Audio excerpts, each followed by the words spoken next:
ઓમ શ્રી ગણેશાય નમઃ. જય શ્રી કૃષ્ણ મિત્રો.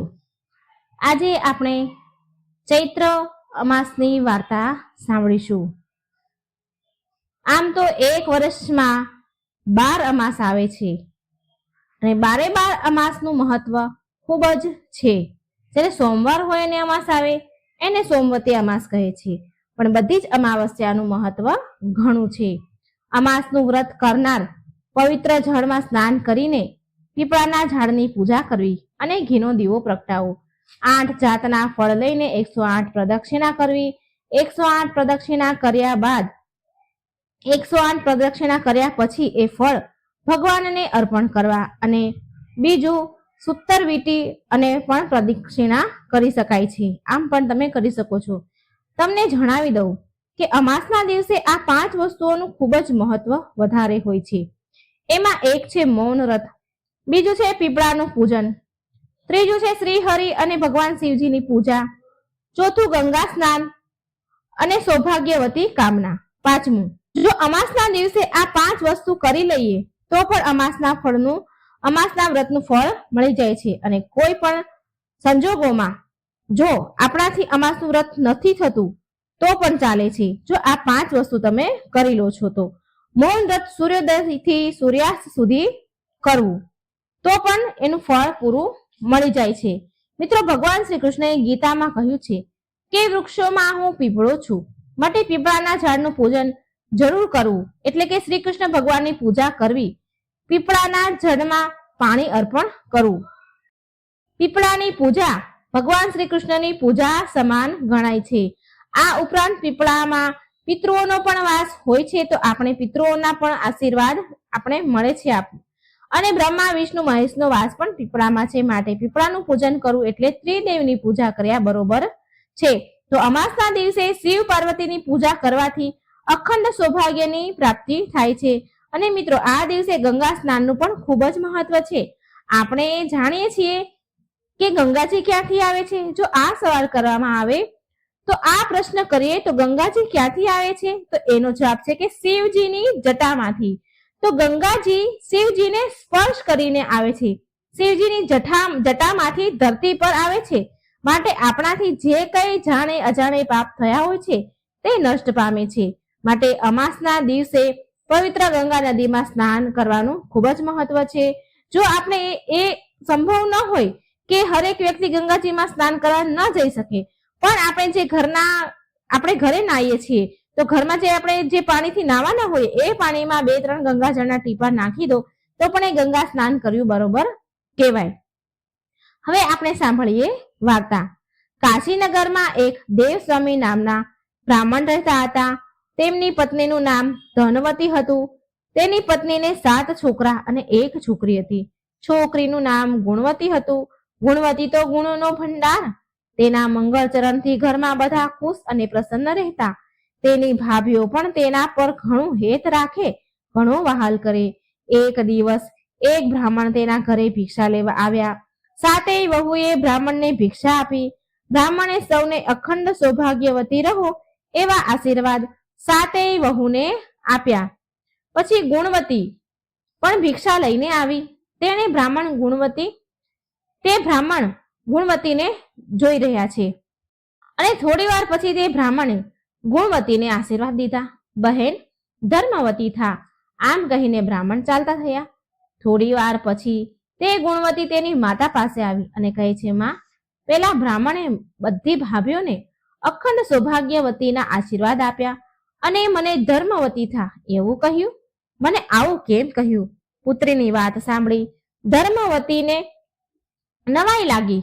જ્યારે બીજે દિવસે તે બ્રાહ્મણ ફરી ભિક્ષા લેવા આવ્યા એટલે ધર્મવતીએ એ બ્રાહ્મણને કહ્યું, મહારાજ, તમે મારી 7 વહુને અખંડ સૌભાગ્યવતીના આશીર્વાદ દીધા, પણ મારી દીકરીને ધર્મવતી થા એમ કેમ કહ્યું? એટલે બ્રાહ્મણ મહારાજ બોલ્યા કે મેં જે કહ્યું છે તે બરાબર કહ્યું છે. અને કહે છે કે જ્યારે ગુણવતીના લગ્ન લેવાશે ત્યારે સપ્તપદી 7 ફેરા ફરતી વખતે તેનો પતિ મૃત્યુ પામશે. ગુણવતી વિધવા થશે. આટલું સાંભળતા જ તેની માનું હૃદય થડકી ઉઠ્યું અને કાંપી ઉઠ્યું અને ગુણવતી પણ રડવા લાગી. આ જોઈ અને બ્રાહ્મણ કહે છે કે બહેન, મેં એટલા જ માટે કહ્યું હતું કે તારે અત્યારથી જ તારે ધર્મ સંગ્રહ કરવો જોઈએ, ધર્મના રસ્તા પર ચાલવું જોઈએ અને ધર્મ સંગ્રહ કરવો જોઈએ, માટે મેં ધર્મવતી થા એવું કહ્યું હતું. આ પછી બ્રાહ્મણ મહારાજ ગુણવતીને આશ્વાસન દેતા કહે છે ત્યારે ધર્મવતી ગુણવતીની માં બ્રાહ્મણને કહેવા લાગી, મહારાજ, અમને એવો કોઈ ઉપાય બતાવો કે જેથી મારી ફૂલ જેવી દીકરીનું રંડાપામાંથી બચી જાય, તેને વિધવા થઈને જીવવું ન પડે. ધર્મવતીની વાત સાંભળી મહારાજ બોલ્યા કે જો તમે સિંહલ દ્વીપમાંથી સોના ધોબણને તમારા ઘરે લઈ આવશો તો તમારી દીકરી દુઃખમાંથી બચી જશે, પરંતુ એ કામ ઘણું કઠણ છે. આમ કહી બ્રાહ્મણ ત્યાંથી ચાલતા થયા. આ વાત ધર્મવતીએ તેના પતિને કહી અને આ સાંભળી દેવ સ્વામી વિચારમાં પડી ગયા. સિંહલ દ્વીપમાં જવું શી રીતે? અને એમણે તો તેના 7 પુત્રોને બોલાવ્યા અને સિંહલ દ્વીપમાં જવાનું કહ્યું.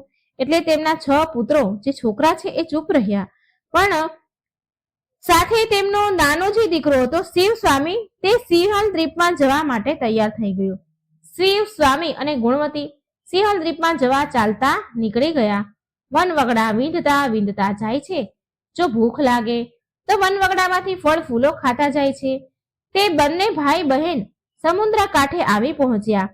ભાઈ બહેન થાકીને લોથપોથ થઈ ગયા અને સમુદ્ર પર આવીને વિચાર કરે છે કે સમુદ્ર ઓળંગવો શી રીતે. આમ વિચાર કરતા કરતા તે ભાઈ બહેન એક વડના ઝાડ પાસે નીચે બેસી ગયા. આ વડ ઉપર એક ગીધ પક્ષી તેના બચ્ચા સાથે રહેતું હતું. તે ગીધ વડના ઝાડ પર તેના બચ્ચા માટે ખાવાનું લઈને આવ્યો. તે ગીધ તેના બચ્ચાને કહે છે, આજે તો હું સરસ ખાવાનું લાવ્યો છું, પેટ ભરીને ખાઓ. એટલે તેના બચ્ચા બોલ્યા, અમારે કાંઈ ખાવું નથી. એટલે ગીધ બોલ્યું, અરે એવું શું છે કે આટલું સરસ ભોજન નથી ખાવું તમારે? તમે કેમ ખાવાની ના પાડો છો? બચ્ચા બોલ્યા કે આ ઝાડ નીચે જે બેઠા છે તે બંને ભાઈ બહેન છે. એ કેટલાય દિવસથી ભૂખ્યા છે. તેને ખવડાવ્યા વિના અમારું પેટ કેમ ભરાય? બચ્ચાનો આ અતિથિ પ્રત્યેનો આવો પ્રેમ ભાવ જોઈને ગીધ વનફળ ઉપાડી લાવ્યા અને તે ભાઈ બહેનને આગળ મૂક્યા. ગીધને જોઈને શિવ સ્વામી બોલ્યા, હે ગીધરાજ, અમારું કામ ન થાય ત્યાં સુધી અમને ખાવાનું ગળે કેમ ઉતરે? અમને ખાવું ભાવે એમ નથી. અમારે સિંહલ દ્વીપમાં સોના ધોબણના ઘરે જવું છે. કોઈ ઉપાય બતાવો તો સારું. આ સમુદ્ર અમે કેવી રીતે પાર કરીશું? આ સાંભળે ગીધ બોલ્યું, તમે ચિંતા ન કરો, હમણાં જ તમને સિંહલ દ્વીપમાં પહોંચાડી દઉં છું. તમે નિરાતે જમી લો. ગીધની વાત સાંભળી ભાઈ બહેન મનને શાંતિ થઈ અને વનફળ ખાઈ લીધા. આ ગીધ સામાન્ય ગીધ ન હતું. આ ગીધ જો ધારે ને તો 10 માણસોને સામટા ઉપાડી શકે તેવો બળવાન હતું. તેણે પોતાની પીઠ ઉપર ભાઈ બહેનને બેસાડી લીધા અને આકાશ માર્ગે ઉડવા લાગ્યું. ગીધ ઘડીક વારમાં જ ઉછળતા સાગરને પહેલે પાર પહોંચી ગયું અને સોના ધોબણના ઘર આગળ બંને ભાઈ બહેનને ઉતારી દીધા. સવાર થવાની હજી વાર હતી કે ભાઈ અને બહેન વિચાર કરી રહ્યા હતા, હવે શું કરવું? ગુણવતીએ કહ્યું, ભાઈ, આપણે સોના ધોબણની કઈ સેવા ચાકરી કરીએ તો સોના ધોબણ રાજી થાય. આમ વિચારી ગુણવતીએ તેના ઘર આંગણામાંથી કચરો કાઢવા માંડી. શિવ સ્વામી કુવેથી પાણી ભરી લાવ્યો. ગુણવતીએ સોના ધોબણનું આંગણું લીપીને સ્વચ્છ કર્યું અને સૂર્ય ઉગે તે પહેલા તે બંને ત્યાંથી દૂર જઈને બેઠા. સવાર પડી. સોના ધોબણ આળસ મરડીને ઉઠી તે ઘરની બહાર નીકળી અને તેણે આંગણું જોયું તો તેના આશ્ચર્યનો પાર ન રહ્યો. એ ઊભી વિચાર કરવા લાગી, અરે મારું આંગણું કોણે લીપ્યું હશે? વિચારમાં પડી ગઈ. એને કઈ સમજ પડી નહીં. આમ રોજ ભાઈ બહેન નિત્ય સવારે સોના ધોબણનું આંગણું લીપવા આવે અને ચાલ્યા જાય. સોના ધોબણ રોજ સવારે જુએ અને નવાઈ પામે અને આજે તો રાત્રે જાગતી બેસતી રહી. તે રાતનો છેલ્લો પહોર થયો ત્યાં તો સોના ધોબણે 2 જણાને આંગણું લીપતા જોયા. સોના ધોબણ દોડી આવી અને તેમને પૂછ્યું કે ભાઈ, તમે કોણ છો? મારું આંગણું રોજ તમે શા માટે લીપો છો? શિવ સ્વામી બોલ્યા, હું બ્રાહ્મણનો દીકરો છું અને આ મારી બહેન ગુણવતી છે. અમે તમને તેડવા આવ્યા છીએ. અમે તમારી સેવા ચાકરી કરીને તેમને રાજી કરવા માંગીએ છીએ. સોના ધોબણ તો ચિંતામાં પડી ગઈ કે બ્રાહ્મણના દીકરા મારું ઘર લીપે. તે બોલી ઉઠી, ભાઈ, તમે મારા અતિથિ છો, મારે તમારી સેવા કરવી જોઈએ, અને વળી તમે બ્રાહ્મણ છો એટલે જો હું તમારી પાસે કામ કરાવું તો પાપમાં પડું. તમારે જો કામ હોય તે મને કહો, હું આનંદથી કરીશ. શિવ સ્વામીએ તેની પોતાની બહેનની બધી જ વાત કહી અને ગમે તે રીતે ગુણવતીના લગ્ન સમયે તેમને ઉપસ્થિત રહેવાનો આગ્રહ કર્યો. સોના ધોબણે તેના પોતાના દીકરાની વહુઓને કહ્યું, હું જાઉં છું, જો આપણા ઘરે કોઈ મરી જાય તો હું આવું ત્યાં સુધી સાચવી રાખજો. આમ કહી સોના તેના વ્રતના પ્રભાવે આકાશ માર્ગે ઉડી શિવ સ્વામી અને ગુણવતીને લઈને ઘણી વારમાં બધા કાશીનગર આવી ગયા. સોના ધોબણને પોતાને ત્યાં આવેલી જોઈ ગુણવતીના માતા પિતાને આનંદનો પાર ન રહ્યો. ગુણવતીના માતા પિતાએ ઉજ્જૈનના રુદ્ર શર્મા નામે એક ગુણવંત શર્માના છોકરા સાથે ગુણવતીનું વેવિશાળ કર્યું અને લગ્ન લેવડાવ્યા. ઉજ્જૈનથી જાન આવી પહોંચી. લોકો જાત જાતની અટકળો કરવા લાગ્યા. ચોરીમાં મંગળ ફેરા ફરવા લાગ્યા. ત્યાં તો રુદ્ર શર્મા બેભાન થઈને નીચે પડી ગયો. લગ્ન મંડપમાં હાહાકાર વર્તાયો. સગા વહાલા કલ્પાંત કરવા લાગ્યા. સોના ધોબણે બધાને શાંત રહેવા સમજાવ્યા અને સોના ધોબણે સોમવતી અમાસના વ્રતનું પુણ્ય અર્પણ કરીને રુદ્ર શર્મા ઉપર પાણીની અંજળી છાંટવા લાગી. રુદ્ર શર્મા તુરંત જ બેઠો થયો. સોના ધોબણના આનંદનો પાર ન રહ્યો. ગુણવતી સોના ધોબણના પગમાં પડી. સોના ધોબણે પ્રેમથી તેની છાતી સરસે ચાંપી દીધી. સોના વિદાય લઈ સોના ધોબણ ત્યાંથી ચાલી ગઈ. તે સિંહલ દ્વીપમાં તેના ઘરે આવી પહોંચી. માર્ગમાં એક બાઈ કપાસનો ભાર ઉતારીને થાક ખાતી હતી અને બાઈ બોલી સોના ધોબણને કે બહેન, જરા ભાર ચડાવો ને. સોના બોલી કે બહેન, મારે સોમવતી અમાસનું વ્રત છે, હું તમને ભાર નહીં ચડાવું. સોના ધોબણ આગળ ચાલી તો આગળ એક બાઈ મૂળાનો ટોપલો લઈને બેઠી હતી. તે જોઈને સોનાને કહે છે કે બહેન, મને ટોપલો ચડાવો ને. સોના ધોબણ બોલી, બહેન, મારે વ્રત છે, હું તમને ભાર નહીં ચડાવું. આમ કરી સોના ધોબણ તેના ઘરે ચાલતી થઈ.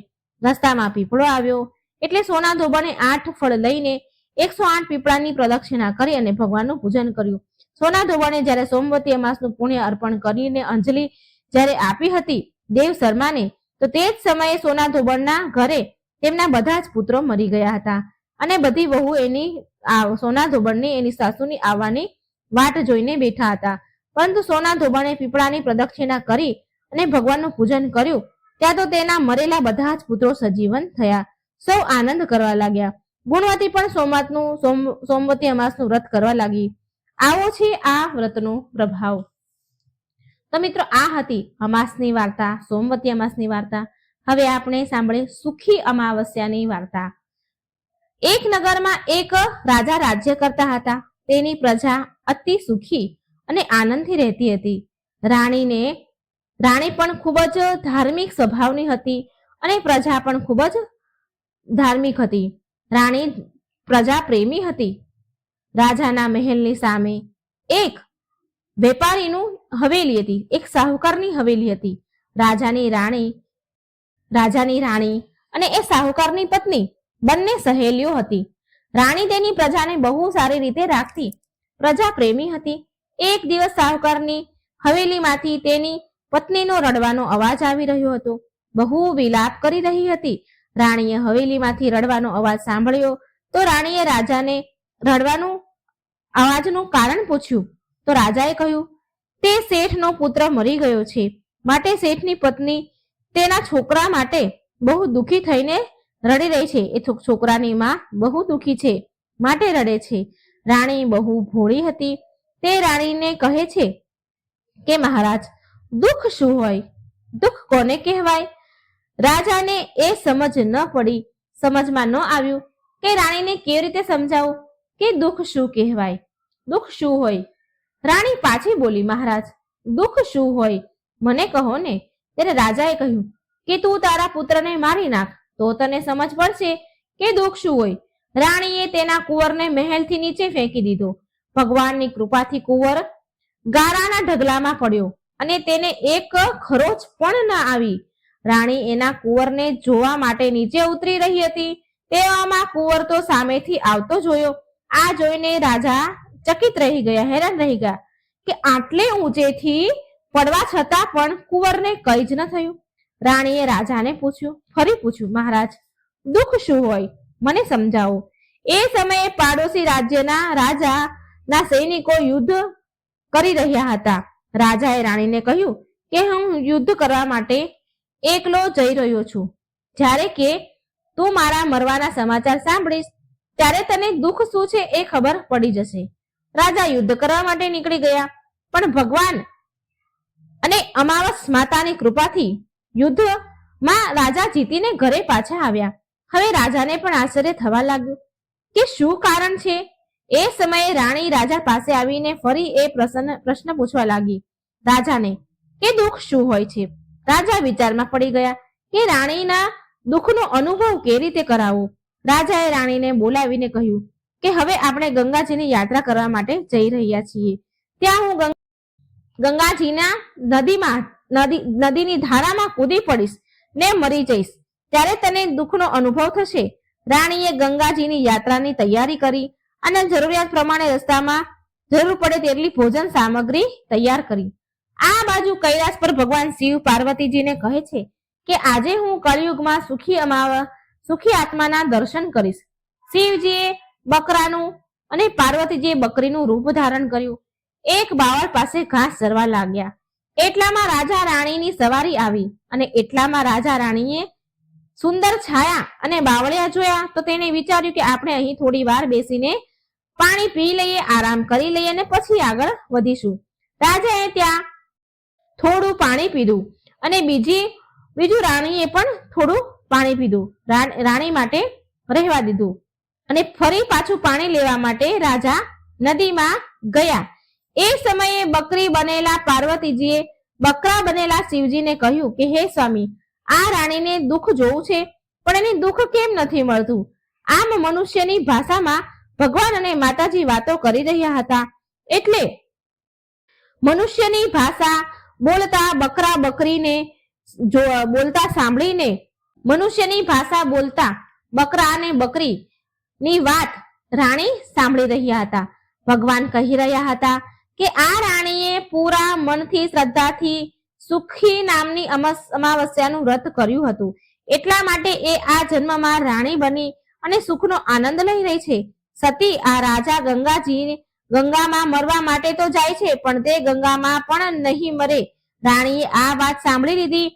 એટલામાં રાજા પાણી લઈને આવ્યા તો રાજાને બધી જ ઘટના રાણીએ સંભળાવી અને પાછા તેના નગરમાં આવ્યા. રાજાએ એના નગરમાં પ્રજાને સુખી અમાવસ્યાનું વ્રત કરવાની આજ્ઞા આપી. રાજાએ પ્રજાને કહ્યું કે બધી જ અમાવસ્યા માતાની પૂજા અને કથા કરવી, આ વ્રત કથા સાંભળવી અને બીજાને સંભળાવી. જ્યારે પણ શુક્રવારે અમાસ હોય અને એ દિવસે આ અમાવસ્યાનું વ્રત શરૂ કરવું. જે દિવસે અમાસ આવતી હોય ને શુક્રવાર હોય તે દિવસથી આ અમાસનું વ્રત શરૂ કરવું. 21 અમાસ સુધી વ્રત કરવું. પહેલા 5 અમાસ ઘઉંનું લાલ કપડાનું દાન રાખવું, ત્યાર પછી 5 અમાસ મગ, પછી 5 અમાવસ ચણા, પછી 5 અમાવસ મકાઈ અને પછીની 21મી અમાવસના દિવસે ચોખાનું દાન કરવું. દાનમાં જેવા રંગનું અનાજ હોય તેવા જ રંગના વસ્ત્રનું કપડાનું દાન કરવું. વ્રતના દિવસે ગાયને લીલું ઘાસ નાખવું, બ્રાહ્મણોને ભોજન અને દાન દક્ષિણા આપવી. જે મનુષ્ય 21 અમાસનું વ્રત શ્રદ્ધાપૂર્વક રાખશે તેના પર માતા અમાવસ અને ભગવાન શિવ પાર્વતીની કૃપા રહેશે. બધા જ દુઃખોથી મુક્તિ મળશે. જય અમાવસ્યા માતા. અમાસ અને પૂનમ, બે બહેનોની વાર્તા. એક રાજ્યમાં એક રાજા રહેતા હતા. તે રાજાને 2 દીકરા અને 2 દીકરી હતી. તે રાજાની એક દીકરીનું નામ અમાવસ્યા અને બીજી દીકરીનું નામ પૂનમ હતું. પૂર્ણિમા બહુ ધાર્મિક સ્વભાવની હતી. તેને ભગવાનની ભક્તિ કરવી બહુ ગમતી હતી. તે હંમેશા પૂજા પાઠ કરતી રહેતી, ગાય માતાની પણ સેવા કરતી, ઘરના બધા જ કામ કરે. પરંતુ અમાવસ્યાનું કામ બિલકુલ વિરુદ્ધ. અમાવસ્યા કોઈ પણ કામ કરતી ન હતી અને ના તો પૂજા પાઠ કરે. તેને ભગવાનની ભક્તિમાં જરા પણ રસ ન હતો. બંને બહેનો એકબીજાથી બહુ પ્રેમ કરતી હતી. રાજા રાણીનો વ્યવહાર પણ પૂર્ણિમા પ્રત્યે બહુ સારો ન હતો. રાજા રાણી અમાવસ્યાને બહુ પ્રેમ કરે અને તેના બંને દીકરાને પણ એ બહુ પ્રેમ કરે, પરંતુ પૂર્ણિમાને બહુ પ્રેમ ન કરે. ધીરે ધીરે સમય નીકળ્યો અને સમયના વહેણમાં રાજાના રાણીના છોકરાઓ મોટા થયા. રાજા તેમના બંને દીકરાના લગ્ન કરાવી દે છે. હવે બંને દીકરીઓ પણ મોટી થઈ ગઈ છે. એટલે બધા જ લોકો રાજાને કહેવા લાગ્યા કે તમારી બંને દીકરી તો વિવાહ લાયક થઈ ગઈ છે, હવે તમે એના લગ્ન કરાવી દો. રાજા કહે, હા, લગ્ન તો કરવા છે. એટલે રાણી પાસે રાજા ગયા. રાણી રાજાને કહે છે કે પૂર્ણિમાના લગ્ન કોઈ મોટા ઘરમાં ન કરશો. તે મોટા ઘરની જેમ રહેતી નથી, એને ઘરના કામકાજ કરવા ગમે છે, માટે પૂર્ણિમાના લગ્ન સારા ઘરમાં ન કરશો. તે એક રાજકુમારી હોવા છતાં પણ ઘરના કામ કરવા તેને ગમે છે, ગાયની સેવા કરવી ગમે છે, તેને તો ભજન કીર્તન ભગવાનની પૂજામાં મન લાગે છે. જો આ કોઈ મોટા સારા ઘરમાં ચાલી ગઈ તો પૂર્ણિમા આ બધું નહીં કરી શકે, માટે પૂર્ણિમાના લગ્ન કોઈ ગરીબ ઘરમાં જ કરી દેજો. રાજાએ રાણીની વાત માની અને કહ્યું, ઠીક છે, સાચી છે તારી વાત. પછી રાજા પૂર્ણિમા માટે લગ્ન લાયક કોઈ સારા ઘર સંબંધ શોધવા જાય છે, સારો વર શોધવા લાગ્યા. અને અંતે રાજાને એક ગરીબ અને સાધારણ ઘર પૂર્ણિમા માટે મળી ગયું. એટલે સાધારણ ઘરમાં પૂર્ણિમાના લગ્ન નક્કી કરી દીધા. એટલે રાણી બોલી, મહારાજ, અમાવસ્યા પણ લગ્ન લાયક થઈ ગઈ છે, અમાવસ્યા માટે પણ વર જોવો જોઈએ. બંને બહેનોના લગ્ન એક સાથે જ કરી દઈશું. રાજાએ એક નગરના રાજાના દીકરા સાથે અમાવસ્યાના લગ્ન નક્કી કરી દીધા. રાજાએ રાણીને આ વાત કરી તો તે બહુ ખુશ થઈ અને મનમાં ને મનમાં વિચાર કરવા લાગી કે હવે જોઉં છું કે આ પૂર્ણિમા ગરીબ ઘરમાં કેવી રીતે રહે છે. આખો દિવસ પૂજા પાઠ વાળી થઈ છે ને, જોઉં છું કે એના ભગવાન એની કેટલી મદદ કરે છે. પછી સમય આવતા રાજાએ તેની બંને દીકરીના લગ્ન કરાવી દીધા. અમાવસ્યાને બહુ ધન દોલત આપી, પણ પૂર્ણિમાને કંઈ ન આપ્યું.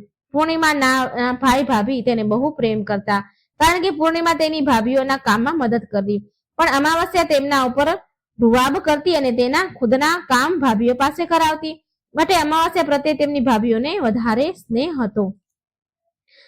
ન હતો, પૂર્ણિમા પ્રત્યે વધારે સ્નેહ હતો. પછી અમાવસ્યા અને પૂર્ણિમા બંને તેના સાસરે ચાલી ગઈ. એક દિવસની વાત છે. અમાવસ્યાએ તેના ઘરમાં શિવજીની પૂજા પાઠ રખાવી, બધાને જ બોલાવ્યા તેના ઘરે, પણ તેની બહેન પૂર્ણિમાને જ ન બોલાવી. પૂર્ણિમા તેના ઘરના ઓટલે બેઠી હતી તો ગામની સ્ત્રીઓ પૂર્ણિમાને ઘરે ઓટલા ઉપર બેઠા જોઈ એટલે તેને કહ્યું કે તારી બહેન તને ઘરે ન બોલાવી, તારી બહેનના ઘરે શંકર ભગવાનની પૂજા પાઠ કરાવે છે તો તું નથી આવવાની? એટલે પૂર્ણિમા બોલી, ના બહેન, હું નથી જવાની, કેમ કે મારી બહેને મને નોતરું નથી આપ્યું, મને આમંત્રણ નથી આપ્યું, હું કેવી રીતે જાઉં? એટલે ગામની સ્ત્રીઓએ કહ્યું, બોલાવી નથી તો શું થઈ ગયું? આ તો ભગવાન શિવની પૂજાનું કામ છે, તું ચાલ અમારી સાથે. ગામની સ્ત્રીઓની વાત માની પૂર્ણિમા શિવજીની પૂજામાં અમાવસ્યાના ઘરે ચાલી ગઈ. જ્યારે અમાવસ્યાએ જોયું કે તેની બહેન પૂર્ણિમા આવી છે તેના ઘરે તો તેને બહુ ગુસ્સો આવ્યો અને બોલી કે મેં તો તને બોલાવી જ નથી, આમંત્રણ પણ નતું આપ્યું, તોય તું મારા ઘરે આવી ગઈ. જો હવે આવી જ ગઈ છે ને તો ચૂપચાપ એક જગ્યા પર બેસી જા, આમ તેમ મારા મહેલમાં ફરતી નહીં. અમાવસ્યાએ તેની ગરીબીનો બહુ મજાક ઉડાવ્યો. પૂર્ણિમાની આંખોમાં આંસુ આવી ગયા. પૂર્ણિમા શિવજીની પ્રાર્થના કરવા લાગી, હે ભગવાન, તમે મારા પર કૃપા કરો. મારા પર ક્યારે કૃપા કરશો? મારી શું ભૂલ છે ભગવાન? શું ભગવાનની પૂજા પાઠ કરવા, ગાય માતાની સેવા કરવી, ઘરના કામ કરવા શું ખરાબ છે, ખોટું છે? ભગવાન, હવે તો મારી ઉપર દયા ખાઓ. આમ પૂર્ણિમા શિવજીને વિનંતી કરવા લાગી. હવે શિવ પૂજા પૂરી થઈ. અમાવસ્યાએ બધાને પ્રસાદ આપ્યો પણ પૂર્ણિમાને ન આપ્યો. પૂર્ણિમા ત્યાંથી પ્રસાદ લઈ લીધા વગર જ ચાલી ગઈ. પૂર્ણિમા રસ્તામાં જતા જતા વિચારે છે, ઘરે જઈશ તો બાળકો પ્રસાદ માંગશે તો હું તેને શું કહીશ? પછી તેના મનમાં એક વિચાર આવ્યો કે હું ભાઈ ભાભીને મળીને આવું. પૂર્ણિમા તેના પતિ અને બાળકોને કહીને તે પિયરને જવા નીકળી ગઈ. જ્યારે પિયર જતી હતી ત્યારે રસ્તામાં તેને એક તુલસીનું ઝાડ મળ્યું. ત્યાં એક ચબૂતરો બનેલો હતો અને ત્યાં એક વૃદ્ધ ડોશીમાં બેઠા હતા. તે વૃદ્ધ ડોશી બોલ્યા કે બેટા, તું કોણ છે અને ક્યાં જઈ રહી છે? પૂર્ણિમાએ તેનો પરિચય આપ્યો અને કહ્યું, માં, હું મારે પિયર જાઉં છું. તો માજીએ કહ્યું કે બેટા, જો ને આ મારો તુલસીનો છોડ સુકાઈ રહ્યો છે, આમાં તું થોડું પાણી રેડતી જા ને અને ચબૂતરો પણ થોડો ધોઈ દે ને, બહુ ખરાબ થઈ ગયો છે, મારાથી કામ નથી થતું, તું થોડી મને ઠંડક મળશે. એટલે પૂર્ણિમાએ બહુ સારી રીતે ચબૂતરોને ધોયો, તુલસીમાના છોડમાં પાણી રેડ્યું અને તુલસીમાની પૂજા કરી અને તેણે ડોશીમાને પણ ઘસી ઘસીને સારી રીતે નવડાવ્યા, પગ દબાવ્યા, સેવા કરી. પછી પૂર્ણિમા બોલી કે ડોશીમા, હવે તમારે કઈ કામ હોય તો કહો ને, અને જો ન હોય તો હું જઉં. પછી ડોશીમા બોલ્યા કે ના, બેટા હવે કઈ જ કામ નથી, તું જા બેટા. ડોશીમાએ પૂર્ણિમાને આશીર્વાદ આપ્યા અને બોલ્યા કે બેટા જ્યારે પાછી આવ ને તારા પિયરમાંથી તો અહીં મને મળીને જજે. સારું કહીને તે આગળ ચાલી. ચાલતા ચાલતા આગળ તેને એક ભગવાન શંકરનું મંદિર મળ્યું. ત્યાં પણ એક ચબૂતરો હતો. ત્યાં ચબૂતરા પાસે એક વૃદ્ધ સાધુ બેઠા હતા. મિત્રો, એ બીજું કોઈ નહીં પણ શિવજી પોતે હતા. પણ પૂર્ણિમા તેને ઓળખી ન શકી. વૃદ્ધ સાધુ બોલ્યા કે તું કોણ છે બેટા? એટલે પૂર્ણિમા બોલી, શું કામ છે મહારાજ તમારે? એટલે સાધુ મહારાજ બોલ્યા કે તું આ મંદિરની સાફ સફાઈ કરી દઈશ, બહુ ગંદુ થઈ ગયું છે, અને આ ચબૂતરો પણ થોડો ધોઈ દેજે ને, બહુ ગંદો થઈ ગયો છે, અને મારા માટે નાહવા માટે 2 ડોલ પાણી પણ ભરી આપ, તારું બહુ ઉપકાર રહેશે મારા ઉપર. પૂર્ણિમાએ રાજી ખુશીથી બધા જ કામ કરી દીધા અને ભગવાન શિવની પૂજા કરી. પછી આગળ ચાલી. થોડી વધારે આગળ ચાલી તો આગળ તેને એક મહાકાળી માનું મંદિર મળ્યું. ત્યાં મહાકાળીમાં એક વૃદ્ધ ડોશીમાનું રૂપ લઈને બેઠા હતા. મહાકાળીમાં બોલ્યા કે બેટા તું કોણ છે? પૂર્ણિમાએ તેનું નામ કહ્યું અને પરિચય આપ્યો. એટલે પૂર્ણિમા બોલી, શું કામ છે માજી? એટલે વૃદ્ધ ડોશીમાં બોલ્યા કે બેટા આ મંદિરમાં તો બધા જ પૂજા પાઠ કરીને ચાલ્યા જાય છે, પણ કોઈ મંદિરની સાફ સફાઈ નથી કરતું. જો મંદિર કેટલું ગંદુ થઈ ગયું છે, બેટા જરા મંદિરની સાફ સફાઈ કરી દે. પૂર્ણિમાએ મંદિરની સાફ સફાઈ કરી અને પછી તેણે મહાકાળી માનો શિંગાર કર્યો, પૂજા કરી અને પછી તે ડોશી માને સ્નાન કરાવડાવ્યું અને હાથ પગ દબાવી સેવા કરી. ત્યાંથી આગળ વધી એક નદી મળી. ત્યાં પણ એક વૃદ્ધ ડોશીમાં બેઠા હતા. તે બીજું કોઈ નહીં પણ સ્વયં ગંગાજી હતા.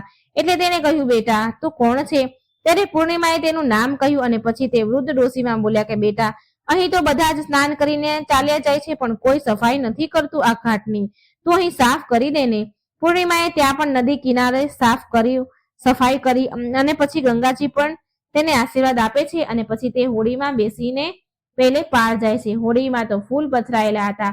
તે ફૂલોની હોડીમાં તે બેસીને પિયર ગઈ. તેના ભાઈ ભાભી પૂર્ણિમાને જોઈને બહુ ખુશ થયા અને ખૂબ જ માન સન્માન અને ખાતેદારી કરી અને પછી એકબીજાએ વાતો કરવા લાગ્યા. સવારે જ્યારે પૂર્ણિમા ઘરે જવા તૈયાર થઈ તો તેની ભાભીએ તેને લાલ સાડી આપી અને કહ્યું, બહેન પૂર્ણિમા તમે જલ્દી આ સાડી પહેરી લો અને થોડા દિવસે અમને મળવા આવતા રહેજો, તમે બહુ દિવસ પછી આવ્યા છો. પૂર્ણિમા બોલી, સારું, હું તમને જલ્દી મળવા આવીશ, તમે મને જ્યારે બોલાવશો ત્યારે હું આવી જઈશ.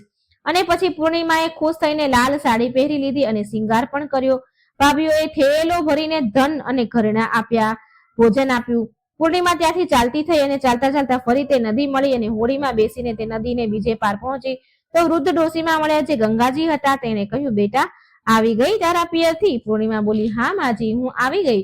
અને તે ગંગાજીના રૂપમાં વૃદ્ધ માજીએ એક થેલો આપ્યો અને બોલ્યા કે આ લઈ જા બેટા. હું ક્યાં આ થેલાને લઈ જઉં? આ પારથી પેલે પાર ફેરવું, તું લઈ જા, આ થેલો બહુ ભારે છે, તું આને રસ્તામાં ન ખોલતી, આને ઘરે જઈને ખોલજે. પૂર્ણિમા બોલી, ઠીક છે માજી. અને ત્યાંથી પૂર્ણિમા ચાલતી થઈ આગળ ગઈ તો મહાકાળીમાની મંદિર આવ્યું. ત્યાં પણ ગરડા ડોશીમાં બેઠા હતા. તે ડોશીમાએ પણ પૂર્ણિમાને થેલો આપ્યો અને હવે પૂર્ણિમા પાસે 3 થેલા થઈ ગયા. એક ભાઈએ આપ્યો, એક ગંગાજીએ આપ્યો અને એક મહાકાળીમાએ આપ્યો.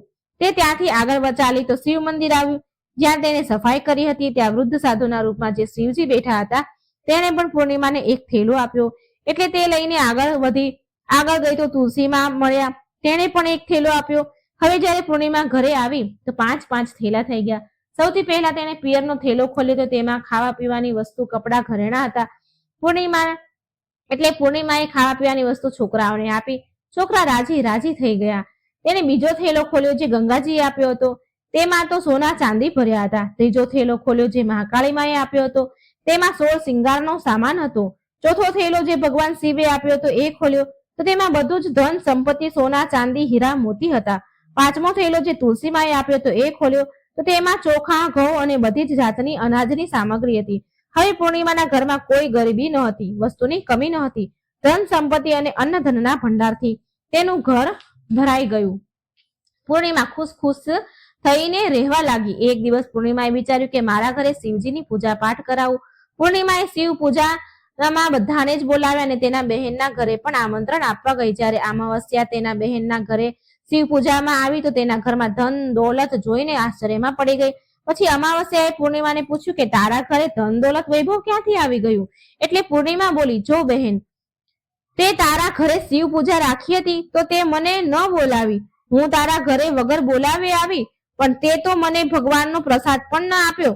પછી તારા ઘરેથી આવ્યા પછી હું પિયરમાં ગઈ અને આવી રીતે એક એક કરીને પૂર્ણિમાએ બધી જ વાત કરી. અમાવસ્યા બોલી, હું પણ મારા પિયર જઈશ, તું મને પણ ખરું ખોટું કહે અને મને પણ પ્રસાદ ન આપતી. એટલે પૂર્ણિમા બોલી કે આ તો ભગવાનનો પ્રસાદ છે, હું તો બધાને જ આપીશ. પણ પૂર્ણિમાના આપવા છતાં પણ અમાવસ્યાએ પ્રસાદ ન લીધો અને ઘરે જઈને બધાને કહીને તેના પિયર જવા ગઈ. રસ્તામાં પેલા વૃદ્ધ માજી તુલસીમાં બનીને બેઠા હતા એ મળ્યા. તેને કહ્યું, બેટા મારો ચબૂતરો ધોઈ દે, તુલસીમાં પાણી રેડી દે. એટલે અમાવસ્યા બોલી કે એ ડોસી, મેં આટલી મોંઘી સાડી પહેરી છે, આ ગંદી થઈ જશે, હું કઈ નવરી થોડી છું તારું કામ કરવા. એમ કહી આગળ વધી. એટલે ભગવાન શિવ મળ્યા સાધુના રૂપમાં. તો તેણે પણ અમાવસ્યાએ આવું જ કીધું. એ વૃદ્ધ દાદાને પણ અમાવસ્યા આવું ખરું ખોટું કહીને જ આગળ નીકળી. થોડી વાર પછી આગળ ગઈ તો મહાકાળીમાં મળ્યા ડોસીના રૂપમાં. તેને પણ આવો જ જવાબ આપ્યો અમાવસ્યાએ. અને ફરી આગળ ગંગાજી મળ્યા ડોસીમાના રૂપમાં, તો તેને પણ આવો જ જવાબ આપ્યો અમાવસ્યાએ. કોઈનું પણ કઈ કામ કર્યું નહીં. જ્યારે હોડીમાં બેઠી અને નદી પાર કરવા ગઈ તો હોડીમાં તો કાંટા હતા, તેના પગમાં વાગ્યા. તે તેના પિયર આવી અને એની ભાભીઓએ જોયું કે અમાવસ્યા આવી છે તો મોઢું બગાડ્યું અને બોલી કે અરે આ ક્યાંથી આવી અહીં? અરે પૂર્ણિમા પાસે તો કઈ હતું નહીં, માટે તેને બધું જ આપ્યું, પણ આ અહીં કેમ આવી છે? ચાલો કઈ વાંધો નહીં, હવે આવી જ ગઈ છે તો શું કરીએ? ભાભીઓ બોલી અમાવસ્યાને, આવો બહેન બેસો. અમાવસ્યા જમીને સુઈ ગઈ. સવાર થઈ એટલે અમાવસ્યા બોલી, ભાભી હવે હું જાઉં છું. તો ભાભી બોલી, સારું આવજો. એટલે અમાવસ્યા બોલી, ભાભી પૂર્ણિમાને જો તમે થેલો ભરી ભરીને સામાન આપ્યો તો મને કઈ નહીં આપો?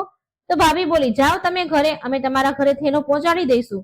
પછી અમાવસ્યા ચાલી એટલે આગળ જતા નદી પાર કરીને ગંગાજી મળ્યા. ગંગાજી બોલ્યા, બેટા આવી ગઈ? અમાવસ્યા બોલી, માજી તમે તો પૂર્ણિમાને થેલો ભરીને કઈક આપ્યું હતું, મને કઈ નહીં આપો? એટલે માજી બોલ્યા, જા બેટા, હું તારો સામાન તારા ઘરે પહોંચાડી દઈશ. આવી રીતે ભગવાન શિવજીએ, મહાકાળી અને તુલસીમાએ પણ કહી દીધું. જ્યારે તે ઘરે પહોંચી તો તેના આંગણામાં 5 થેલા પડ્યા હતા. જ્યારે અમાવસ્યા બધા થેલા ખોલે છે તો કોઈ થેલામાં માટી, કોઈમાં પથ્થર, સાપ, વીંછી હતા. અમાવસ્યા તેનું માથું પકડીને બેસી ગઈ અને બોલી કે હે ભગવાન, મને તો પિયરમાંથી પણ કઈ ન મળ્યું અને અહીં પણ કઈ ન મળ્યું. અને અમાવસ્યા દોડીને પૂર્ણિમા પાસે ગઈ અને બોલી કે તને કેટલું બધું ધન મળ્યું, મને તો કઈ ન મળ્યું. તો પૂર્ણિમા બોલી, જ્યારે હું પિયર જાઉં છું તો ભાભીઓની મદદ કરું છું અને તે તો ભાભીને મદદ ક્યારે પણ નથી કરી, તો ભાભી તને શું આપે? ગંગા મૈયાને પણ તે ઠુકરાવી દીધા. શિવજી, કાલીમાં, તુલસીમાં આ બધાને પણ તે ઠોકર મારી, માટે ભગવાને તને કઈ ન આપ્યું. અમાવસ્યા બોલી, બહેન મને માફ કરી દે, મેં હંમેશા તારા ઉપર અત્યાચાર કર્યો છે, ઈર્ષા કરી છે, પણ એમાં મારો કોઈ વાંક ન હતો. મને પણ ભગવાનની ભક્તિ વિશે સમજાવ, એટલે હું પણ બધું કરીશ. તો પૂર્ણિમા બોલી, બહેન સાંભળ, 3 જ વાત છે જ્ઞાનની. પહેલી વાત છે બધા જ પર દયા રાખવી, બીજી વાત છે પૂજા પાઠ કરવા અને ત્રીજી વાત છે 108 વાર ઓમ નમઃ શિવાયનો જાપ કરવો. બહેન, ભગવાને જે 3 વસ્તુ સૂત્ર આપ્યા છે તેને પ્રસાદના રૂપમાં સ્વીકાર કરી લે, તેને હૃદયમાં વસાવી લે. મેં સાચા મનથી ભગવાનની પૂજા પાઠ કર્યા છે, શ્રદ્ધાથી પાઠ કર્યા છે અને બધાની મદદ કરી છે, બધાનું કામ કર્યું છે, માટે મને બધું જ મળ્યું અને તારી પાસે જે પણ હતું તે પણ પૂરું થઈ ગયું, ખતમ થઈ ગયું. અમાવસ્યા તેના ઘરે આવી અને ખૂબ જ પૂજા પાઠ કરવા લાગી. તેની ભૂલ પર પછતાણી. ભગવાન શિવજીની તેને મનથી માફી માંગી, પૂરા મનથી શ્રદ્ધાથી માફી માંગી અને તેના ઘરમાં પણ ફરી બધું જ સારું થઈ ગયું. ભગવાન પ્રત્યે એની ભક્તિ વધી અને પછી ભગવાન શિવજીએ બધા જ દેવી દેવતા એની પર કૃપા વરસાવી. તો આવો છે અમાવસ્યા અને પૂર્ણિમાનો પ્રભાવ. મિત્રો, જો વાર્તા સારી લાગે તો લાઈક શેર કરજો. આ ચેનલ એને સબસ્ક્રાઈબ પણ જરૂર કરી દેજો. જય શ્રી કૃષ્ણ, રાધે રાધે. Thank you.